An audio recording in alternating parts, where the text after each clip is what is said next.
Hello viewers, welcome to Andro Care Connect programme. Chandu garu, నా age 50, క్లోమిడ్తో hormones పెరిగితే life long వాడవచ్చా? వారికోసిల్ గ్రేడ్ 2 ఉంది. క్లోమిడ్ అనేది లైఫ్ లాంగ్ వాడనవసరం అవసరం లేదండి. అంటే కొంతమందికి కంటిన్యూస్గా వాడకూడదు. ఒక 20 డేస్ వాడితే కొంతమంది సరిపోతుంది. సో కొంతమందికి ఏంటంటే మంత్లీ ఒక 20 డేస్ వాడడము, మళ్ళీ ఆపేయడము, 10 రోజులు ఆపేయాలి, మళ్ళీ 20 డేస్ వాడి అట్లా వాడితే ఒక 3 మంత్స్ వాడండి. మళ్ళీ హార్మోన్ చూసుకోండి, బాగా పెరుగుతుందా, నార్మల్గా అయిపోతుందా అనేది. లైఫ్ లాంగ్ వాడాల్సిన అవసరం లేదు. తర్వాత పీనైల్ ఇంప్లాంట్ సర్జరీకి వచ్చేటప్పుడు ఒక్కడే వస్తే సరిపోతుందా, లేక ఎవరైనా తీసుకురావాలా? కంపల్సరీ అటెండర్ ఉండాలండి. ఏ సర్జరీకైనా గవర్నమెంట్ రూల్స్ ప్రకారము ఒక చిన్న ప్రొసీజర్, చిన్న గాయానికి కుట్లేసేటప్పుడు కూడా యాక్చువల్ మనకు ప్రొసీజర్ ప్రకారం ఒక వ్యక్తి తోడు రావాలి. ఆయన మనకు సైన్ చేయాలి, కన్సెంట్ ఫామ్ మీద సైన్ చేయాలి. ఎందుకంటే ఏదైనా ప్రాబ్లం వచ్చినప్పుడు ఎవరికి ఇన్ఫామ్ చేయాలి, ఎవరు రెస్పాన్సిబిలిటీ తీసుకుంటారు, అలాంటివి ఇష్యూస్ ఉంటాయి. కాబట్టి ఎంత చిన్న సర్జరీకైనా, పిన్నెల్ ఇంప్లాంట్కే కాదు, ఈవెన్ సర్కంసిషన్కైనా కూడా కంపల్సరీ ఎవరైనా తోడు రావాల్సిందే. అలా కొన్ని హాస్పిటల్స్లో రిస్క్ తీసుకొని చేస్తుండొచ్చు, కానీ అది కరెక్ట్ కాదు. కంపల్సరీ తోడు ఉండాల్సిందే.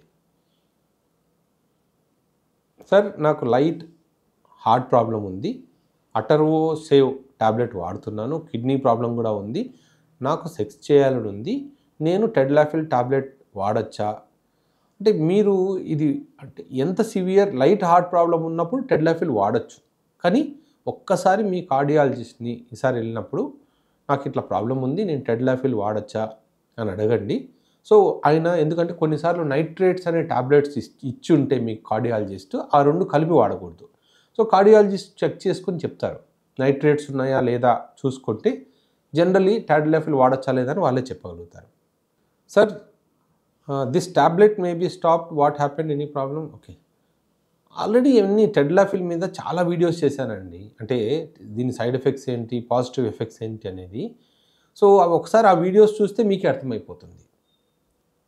సార్, నా వయసు 69, షుగర్ ఉంది, అంగం గట్టిపడట్లేదు, ఒకవేళ గట్టిపడినా తొందరగా వీర్యం లీక్ అవుతుంది, నా వయసును బట్టి టెడ్లాఫిల్ 20 mg వాడచ్చు. అంటే కార్డియాక్ ప్రాబ్లమ్స్ లేకపోతే 20 mg వాడచ్చు, ఏ ప్రాబ్లం లేదు. సో ఒకసారి, అంటే మీ వయసు 69 కాబట్టి ఒకసారి ఈసీజీ చెక్ చేసుకొని, ఒకవేళ ఏమి లేదు, ఈసీజీలో నార్మల్ ఉంది అనుకుంటే మీరు టెడ్లాఫిల్ వాడచ్చు. బట్ ఏంటంటే ఒక డాక్టర్ని కన్సల్ట్ చేసి ఒకసారి బీపీ, ఏమైనా హై బీపీ ఉందా, లో బీపీ ఉందా చెక్ చేసుకుంటే మంచిది. సో ఎట్లాగైనా మీకు 20 mg టెడ్లాఫిల్ అంటే ప్రిస్క్రిప్షన్ లేకుండా ఇవ్వరు. సో ఎవరితో, మీ ఫ్యామిలీ డాక్టర్తో ప్రిస్క్రిప్షన్ చేయించుకునేటప్పుడైనా ఒకసారి బీపీ అవన్నీ చెక్ చేసుకొని వాడచ్చు. సార్, అంగం రక్తనాళాలు ఆరోగ్యంగా ఉండడానికి టెడ్లాఫిల్ 2.5 mg ఎన్ని నెలలు వాడాలి? ఇప్పుడు టెడ్లాఫిల్ ఒక్కటే వాడడం వల్ల ఎప్పుడు రక్తనాళాలు ఆరోగ్యంగా ఉండవు.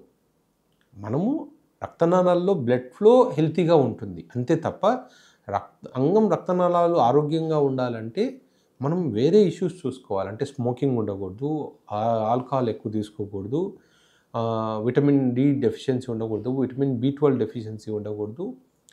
అట్లాంటివన్నీ మనం చూసుకోవాలి. డయాబెటీస్ ఉంటే కంట్రోల్లో ఉండాలి, హైపర్ టెన్షన్ ఉంటే కంట్రోల్లో ఉండాలి. ఒకవేళ ఆల్రెడీ బ్లడ్ వెజల్ డ్యామేజ్ ఉంది అంటే ఆ బ్లడ్ వెజల్ డ్యామేజ్ని మనం కరెక్షన్ చేసుకోవాలి.